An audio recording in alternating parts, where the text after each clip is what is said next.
কম্বল পেটে শুয়ে আছে, বীরভূমে বাঘ মিনি বেড়া হয়ে তিহার জেলে শুয়ে আছে। আমরা বলছি সবে বাঘ মিনি বেড়া হয়ে তিহার জেলে আছে। কটা দিন অপেক্ষা করুন, কালীঘাটের কালনাগিনী কাকটিতে হয়ে পশ্চিমবঙ্গের মাটিতে সেই লড়াইয়ে আমরা সামনে আছি। কি করবে? গুলি চালাবে? কি করবে? জেলে পুরবে? পুলিশ দিয়ে মিথ্যা মামলা দেবে? আর ভাবছ মিথ্যা মামলা দিয়ে জেলে পুরে বামপন্থী আন্দোলনকে শেষ করে দেবে? আমরা পুলিশ প্রশাসনকে বলতে চাই, কাকু যদি এফআইআর খাতার টাকা কম পড়ে যায়, যদি লরি থেকে হাত তুলে টাকা না পান, আমাদের কাছে বলবেন। যদি প্রয়োজন হয় আমরা আমাদের কিডনি খুলে বিক্রি করে এফআইআর খাতা কিনে দেবো। আমরাও দেখতে চাই আপনার এফআইআর কত দম আছে। আমরাও দেখতে চাই কত কেস আপনি আপনাদের না আমাদের নামে করতে পারেন। ওসব কেস করে কোনো লাভ হবে না। আপনি আমাদের নামে কেস দেবেন, রাতের অন্ধকারে তুলে নিয়ে গিয়ে থানায় তুলে দেবেন।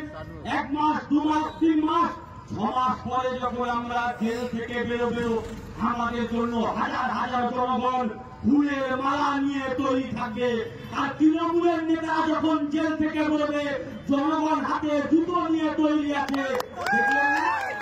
পার্থ চ্যাটার্জির কি অবস্থা হয়েছে?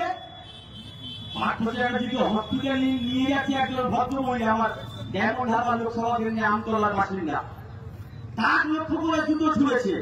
সাংবাদিকরা প্রশ্ন করলো, আপনি যে জুতো ছুঁড়েছেন আপনার খারাপ লাগেনি? বললো, হ্যাঁ আমার খুব খারাপ লাগছে। বললো, কেন খারাপ লাগছে? বললো, আমি জুতোটা ছুঁড়েছিলাম কিন্তু জুতোটা পার্থ তাকে লাগেনি, ওই জন্য খারাপ লাগছে। আমরা বলছি জেলে রাখতে পারেন কোনো সমস্যা নেই। এই যে নচিকেতার একটা গান আছে না, বৃদ্ধাশ্রম গান, আর তাতে একটা গানের শেষের দিকে একটা লাইন আছে, আশ্রমের এই জায়গা ছোট, ঘরটা ছোট, জায়গা অনেক বেশি, খোকা আমি দুজনেতে থাকবো পাশাপাশি, চিন্তা করবেন না। অনুব্রত মন্ডল তো দেখে শুনুন, অনুব্রত মন্ডল এখন জেলের মধ্যে বসে গান করছে, জেলখানার এই ঘরটা ছোট, জায়গা অনেক বেশি, খুকি আমি দুজনেতে আছি পাশাপাশি, কটা দিন অপেক্ষা করুন, কালীঘাটের কৃষিও এই গান করবে।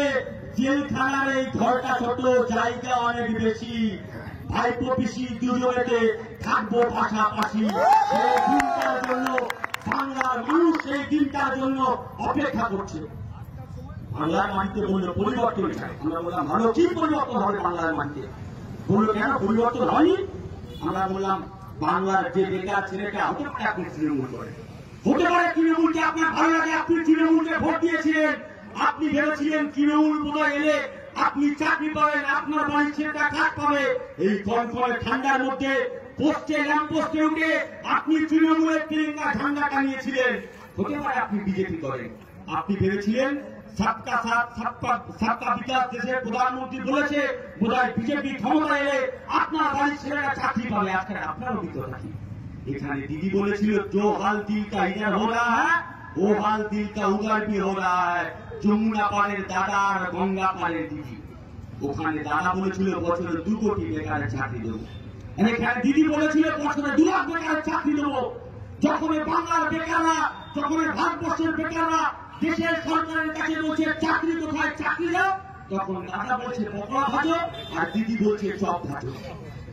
আপনি হতে পারেন তৃণমূল করে, আপনার বাড়ির বেকার ছেলেটা চাকরি পেল, বাকল সরকারকে আপনি গালাগালি দিতে পারেন, ভুল যদি করে থাকে সেই ভুলের মাসুল আপনি 100 বার গালাগালি দিতে পারেন, কিন্তু বুকে হাত দিয়ে বলুন, এই পশ্চিমবঙ্গের মাটিতে যখন 34 বছরে বামপন্থী সরকার ছিল, আপনার বাড়ির ছেলেটা, আপনিও যদি ভ্যান টানেন, রিক্সা টানেন, মজদুরি করেন, তবুও আপনি মনের মধ্যে স্বপ্ন দেখেন, আমি মজদুরি করি কিন্তু আমার ছেলেটা যদি পড়াশোনা করে তাহলে আমার ছেলেটা আগামী দিনে গিয়ে এসএসসি পরীক্ষা দিয়ে চাকরি পাবে। উৎসবের মতো বছর বছর যেমন পুজো হতো, ঈদ হতো, তেমন বছর বছরে বাংলার মাটিতে এসএসসি হতো, গরিব ছেলেরা চাকরি পেত। আজকে এসএসসি নিয়োগ জন্য নোটিশ হয়, কিন্তু এসএসসি পরীক্ষা হয় না। ইডি সিবিআই পশ্চিমবঙ্গের মাটিতে ঘন ঘন আছে, কিন্তু আপনার বাড়ির ছেলেটা এসএসসি রেজাল্ট আর কোনোদিন আপনার সামনে আসে না। আপনি কোন স্বপ্ন দেখেছিলেন যখন আপনি চাকরি চাইতে গেছেন? বলছে চাকরি তো দিতে পারবো না, আমি সিভিক পুলিশ করে দিচ্ছি। যখন আপনি চাকরি চাইছেন বলছে যে আমার বাড়ির বেকারটা কোথায় চাকরি পাবে, কারখানা দরকার আছে, বললো কারখানা কোনো চিন্তা নেই, আমি সিঙ্গুর থেকে বাড়িয়ে দিয়েছি তো কি হয়েছে, আমি কারখানা নিয়ে আসবো। উনি 2011 সালে আসার পরে প্রথম লন্ডনে গেলে বললো আমি লন্ডন থেকে কারখানা নিয়ে আসতে যাচ্ছি। লন্ডন থেকে বাংলার মাটিতে একটাও লন্ডন কারখানা নিয়ে আসতে পারেনি। তার পরের বছর উনি বললেন আমি সিঙ্গাপুর যাব। সিঙ্গাপুরে গিয়ে পশ্চিমবঙ্গের বেকার যুবকদের জন্য কাঁচকলা নিয়ে এসছে। কদিন আগে বললাম স্পেনে যাব। স্পেনে গেলেন, ওখানে সৌরভ গাঙ্গুলি পাশে বসে বললেন আমি শালবনীতে ইস্পাত কারখানা তৈরি করব। কোন শালবনী আমরা ভুলে গেছি নাকি যে শালবনীর কথা? যখন বুদ্ধদেব ভট্টাচার্য রাজ্যের মুখ্যমন্ত্রী ছিল, ওই শালবনীতে জিনকারদের ইস্পাত কারখানা তৈরি করার জন্য উদ্বোধনে গিয়েছিল। তখন পশ্চিমবঙ্গের মাটিতে মাওবাদী আর ওই জনসাধারণ কমিটির ছত্রধর মাহাতো যারা এখন তৃণমূলের সঙ্গে আছে, সেই সময় তৃণমূল মাওবাদী আর ছত্রধর মাহাতো মিলে বুদ্ধদেব ভট্টাচার্যের গাড়িকে উড়িয়ে দিতে চেয়েছিল। আজকে সেই তৃণমূল বলছে আমরা বাংলার মাটিতে শিল্প নিয়ে আসবো। আমরা যখন বলছি শিল্প কোথায়, দিদি শিল্প কোথায় গেল, বললো কেন শিল্প হচ্ছে না? আমরা বললাম না শিল্প হচ্ছে না। বললো এলাকায় এলাকায় তাকিয়ে দেখো প্রচুর কাজ হচ্ছে। কয়লা চুরিতে কাজ দিয়েছি, বালি চুরিতে কাজ দিয়েছি, গরু চুরিতে কাজ দিয়েছি। আর যদি তাতে না মনে হয় ভালো করে তাকিয়ে দেখো অনেক কাজ দিয়েছে। আমরা বললাম ভালো কাজ করেছে। এমন কাজ দিয়েছেন যে বাংলার বাচ্চা বাচ্চা ছেলেরা ছড়া কেটে কেটে বলে আতা গাছে তোতা পাখি, ডালিম গাছে মো, ছেলে আমার সিভিক পুলিশ টপ ভাজি দেবো। তৃণমূলের নাকি শিল্প ওই সিভিক পুলিশ আর টপ ভাজা। আমরা সিভিক ভাইদের সঙ্গে আমাদের কোনো দ্বন্দ্ব নেই, তোমাদের সঙ্গে আমাদের কোনো দ্বন্দ্ব নেই। তোমাদের হাতে একটা লাঠি ধরিয়ে দিয়ে বসে যাও এলাকায় গিয়ে চোর ডাকাত দুর্না বদমাশ ধরো। আর 2 মাস 3 মাস পরে যখন আপনি গিয়ে বলছেন স্যার আমার মাইনে কোথায়, বলছে মাইনে তো সরকার দেয়নি। তাই রাত্রেবেলা যে লরিগুলো যায়, লরি থেকে হাত পেতে টাকানো, কেউ হেলমেট পরে না গেলে তার থেকে এক্সট্রা করে ঘুষ নাও।